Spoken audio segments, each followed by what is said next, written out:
నేను గీతిక. తెలంగాణ సీఎం రేవంత్ రెడ్డి సొంత నియోజకవర్గం కొడంగల్లో పర్యటిస్తున్నారు.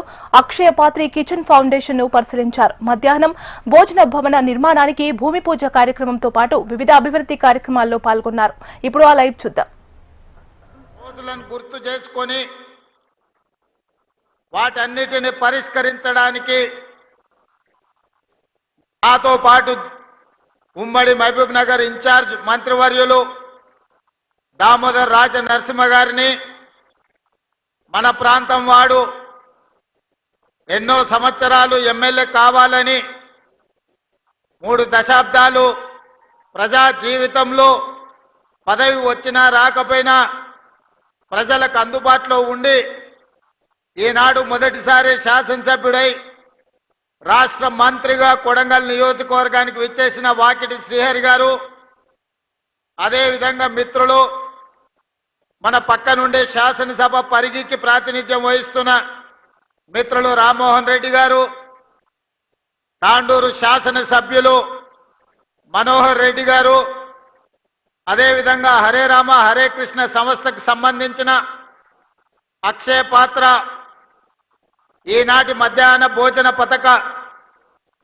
ప్రారంభోత్సవానికి విచ్చేసిన స్వామీజీలు, వేదిక మీద ఉన్న పరిగి తాండూరు కొడంగల్ శాసనసభ నియోజకవర్గానికి సంబంధించిన వివిధ ప్రజాప్రతినిధులు, పెద్దలు గురునాథ్ రెడ్డి గారు, ప్రాణ సమానులైన వేలాది మంది ఆడబిడ్డలు ఇక్కడికి వచ్చి అండగా నిలబడి ఆశీర్వదించడానికి వచ్చినందుకు మీకు అందరికీ మనస్ఫూర్తిగా ధన్యవాదాలు, కృతజ్ఞతలు తెలియజేస్తున్నా. ఏ ఇంట్లో ఆడబిడ్డ ప్రశాంతంగా ఉంటుందో, ఏ ఇంట్లో ఆడబిడ్డకు రక్షణ ఉంటుందో, ఏ ఇంటి పెత్తనం ఆడబిడ్డ చేతిలో ఉంటుందో ఆ ఇల్లు గొప్పగా రాణిస్తుంది. ఆ ఇంట్లో సమస్యలు పరిష్కారం అవుతాయి. ఆడబిడ్డలు ఎక్కడైతే సంతోషంగా ఉంటారో అక్కడ మంచి పరిపాలన, ఆర్థిక అభివృద్ధి సాధిస్తుంది అని చెప్పి మన పెద్దలు చెప్పినారు. అందుకే ఈనాడు ప్రజాపాలనలో ఇందిరమ్మ రాజ్యంలో ఆడబిడ్డల్ని ఆర్థికంగా నిలబెట్టాలి, ఆడబిడ్డలు ఆత్మ గౌరవంతో బ్రతకాలి, ఆడబిడ్డలు చదువుకోవాలి, ఆడబిడ్డలు ప్రభుత్వ ఉద్యోగాలలో రాణించాలి, ప్రజా పరిపాలనలో వాళ్ళ పాత్ర ప్రత్యేకంగా ఉండాలి అని ఈనాడు మన ప్రభుత్వం సంఘాల సభ్యులతో పాటు ఇతర ఆడబిడ్డలను అందరినీ కూడా అభివృద్ధి పదం వైపు నడిపించడానికి ఎన్నో సంక్షేమ పథకాలు, అభివృద్ధి కార్యక్రమాలను తీసుకోవడం జరిగింది. ఈనాడు మీకు అందరికీ తెలుసు, ప్రతి ఇంటికి 200 యూనిట్లు ఉచిత కరెంట్ ఇచ్చిన, ఈనాడు తమ పిల్లలకు పండుగ పూట మాత్రమే సన్న బియ్యంతో వండి పెడుతున్న ఆడబిడ్డలు, వాళ్ళు తిన్నా తినకపోయినా కొడుకో బిడ్డో కడుపు నింపాలి, ఆ పిల్లలు సంతోషంగా ఉండాలని పండుగకో పర్బానికో సన్న బియ్యంతో వండి పెట్టేది పరమానం. కానీ ఈనాడు మన ప్రభుత్వం 3,10,00,000 మంది తెలంగాణ ప్రజలకు సన్న బియ్యాన్ని అందించడం ద్వారా ప్రతిరోజు పండుగ చేసుకోవచ్చు, ప్రతి కుటుంబం కళ్ళల్లో ఆనందం ఉండాలి, మీ తల్లుల కళ్ళల్లో వెలుగులు చూడాలి అని ఈనాడు సన్న బియ్యం కార్యక్రమాన్ని మనం చేపట్టినాం. సిలిండర్ ధర 500 రూపాయలకే ఇవ్వడం కాకుండా ఆర్టీసీలో ఉచిత ప్రయాణం. మా అక్కలు అంతకుముందు అమ్మగారింటికి వెళ్ళాలన్నా, అమ్మవారిని దర్శించుకోవాలన్నా ఇంటాయననో కన్న కొడుకునో బస్సు కిరాయి పైసలు అడిగే పరిస్థితి. వాళ్ళు ఇస్తే ఇచ్చినట్టు, ఇయ్యకుంటే దసరా పండుగ కడిగితే దీపావళినో, దీపావళికి అడిగితే సంక్రాంతికి పోదువనో, సంక్రాంతి పండుగకు అడిగితే ఉగాదికి పోదులే అమ్మ మీ అమ్మని చూడడానికి ఇప్పుడు ఏమంత తొందర ఉంది అని అనేటోళ్ళు. కానీ ఈనాడు మా అక్కలు ఇంటాయన పొలం కాడికి పని మీద పోతే మళ్ళీ వచ్చే లోపల అమ్మగారింటికి పోయి అమ్మని చూసి, అమ్మ కష్ట సుఖాలు చూసి మళ్ళా ఎప్పట్లాగా ఇంటికి వచ్చే పరిస్థితి. ఎక్కడ చెయ్యి చూపిస్తే అక్కడ బస్సు ఆపే రోజులు ఈ రోజు వచ్చినాయి. ఈ 2 ఏళ్లల్లో మీ తమ్ముడు ముఖ్యమంత్రి అయినాక మా అక్కలు నేను అడుగుతున్నా, ఎవరన్నా బస్సులో మీకు టికెట్కు పైసలు అడిగినరా అక్క? ఎవరైనా అడిగినరా? ఎవరైనా పైసలు ఇచ్చిర్రా? టికెట్ కొనుక్కోనికి 1 రూపాయి నన్ను అడిగినరా? ఇవాళ బాజాబ్తా మీరు చెయ్యి అడ్డం పెడితే బస్ ఆగుతుంది, బస్ ఎక్కితే మీ ముందల రూపాయి కట్టు అని చెయ్యి జాపే ధైర్యం ఎవరికి లేదు.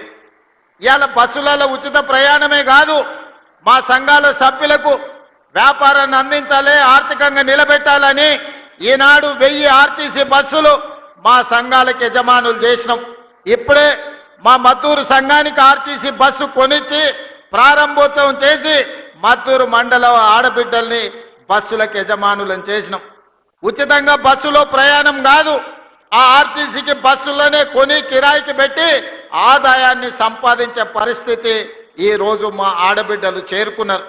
ఒకనాడు సోలారు విద్యుత్తు అదానీ అంబానీల సొంతం, కానీ ఈనాడు ఇందిరమ్మ రాజ్యంలో ప్రజాపాలనలో సోలారు విద్యుత్తును ఉత్పత్తి చేసి రాష్ట్రానికి సరఫరా చేసే యజమానులను అదానీ అంబానీలను కాదు, మా ఆడబిడ్డల్ని ఈరోజు సోలార్ పవర్ ప్లాంట్లకు యజమానులను చేసి అదానీ అంబానీలతోని పోటీ పడే విధంగా ఈనాడు మా ఆడబిడ్డలకు ఆర్థిక స్వతంత్రం వచ్చింది. ఇదే కాదు, పెట్రోల్ బంకుల వ్యాపారం.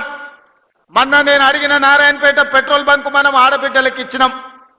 నారాయణపేట పెట్రోల్ బంక్ ఎలా నడుస్తుందంటే నెలకు 4 లక్షల రూపాయలు సంపాదించుకుంటున్నాం సార్, అద్భుతంగా ఉందని మా ఆడబిడ్డలు చెప్తున్నారంటే పెట్రోల్ బంకులు కూడా ఈరోజు మా ఆడబిడ్డలు యజమానులైన.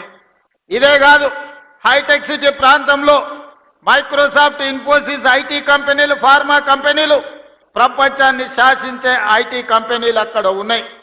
అక్కడ గజం కాదు ఇంచు భూమి కొనాలన్నా మనం కలలో కూడా కొనుక్కోలేని పరిస్థితి.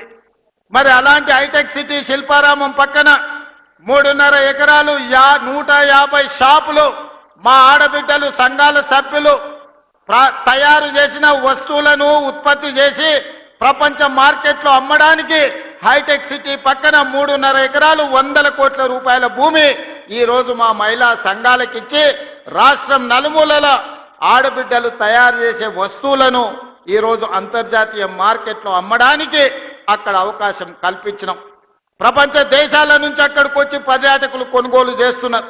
అందుకే ఈనాడు ఆడబిడ్డలు తయారు చేసే ఉత్పత్తి వస్తువులను హైటెక్ సిటీ పక్కనే కాదు, అమెజాన్ వెబ్సైట్లో ఆన్లైన్లో ఆర్డర్ ఇవ్వడానికి ఈనాడు అమెజాన్తో మాట్లాడుతున్నాం. ఈడ కొడంగల్లో ఎన్కపల్లో ఆడబిడ్డ ఏమైనా తయారు చేస్తే ఎన్కపల్లో ఆడబిడ్డ తయారు చేసిన వస్తువు అమెజాన్ అమెరికాలో ఉన్న వాళ్ళు కొనుక్కోవడానికి ఈనాడు వాళ్ళందరికీ మనము ఏర్పాట్లను చేస్తున్నాం. ఇవన్నీ కాకుండా ఇవన్నీ చేసిన కుటుంబం యొక్క సమస్యలు తీరవు. కుటుంబం యొక్క సమస్యలు తీరాలి అంటే పిల్లలు చదువుకోవాలి. అందుకే మా అక్కలకు ఒక మాట చెప్పదలుచుకున్నా, అక్క ఈనాడు ఇండ్లు కట్టించినా భూములు ఇచ్చినా మీకు పండుగ పూట చీర పెట్టినా సారె పెట్టినా మీ సమస్యలకు శాశ్వత పరిష్కారం దొరకదు. అందుకే ఈనాడు ఎడ్యుకేషన్ అండ్ ఇరిగేషన్ మన ఆర్థిక పరిస్థితిని బాగు చేయడానికి, మనల్ని అభివృద్ధి పదం వైపు నడిపించడానికి, మన జీవితాలలో వెలుగును నింపడానికి ఈనాడు మన రాష్ట్ర ప్రభుత్వం కంకణం కట్టుకున్నది. దానికి ఒక ప్రయోగశాలగా కొడంగల్ నియోజకవర్గాన్ని ఎన్నుకున్నాం. ఏనాడైతే మీకు ఇవ్వడానికి ఈనాడు అసైన్మెంట్ భూములు లేవు, మీకు ఇవ్వడానికి కోట్లాది రూపాయలు లేవు, మీకు నేను చెయ్యగలిగిందల్లా మీ పిల్లలకు చదువులు చెప్పించడమే. మీ జీవితాలలో వెలుగులు రావాలి, మీరు బాగుపడాలి అంటే మీ పిల్లలు చదువుకోవాలి. ఇవాళ దామోదర్ రాజ నరసింహ గారు ఒక గొప్ప మంత్రి అయ్యి రాణిస్తున్నాడంటే గొప్పగా చదువుకున్నాడు కాబట్టే, ఇంజనీరింగ్ గ్రాడ్యుయేట్ అయింది కాబట్టే ఈనాడు రాజ్యాన్ని నడుపుతున్నాడు, రాష్ట్రాన్ని పాలిస్తున్నాడు.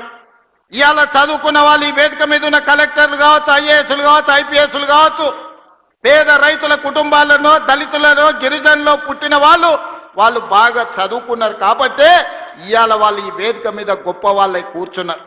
అందుకే మా అక్కలకు ఒక్క మాట చెప్పదలుచుకున్నా, మన జీవితాలలో మార్పు రావాలి, మన బ్రతుకులు బాగుపడాలి, మనం భవిష్యత్తులో గొప్ప వాళ్ళం కావాలి అనంటే మన పిల్లలు చదువుకోవాలి. మన పిల్లలు చదువుకోవాలంటే పాఠశాలలు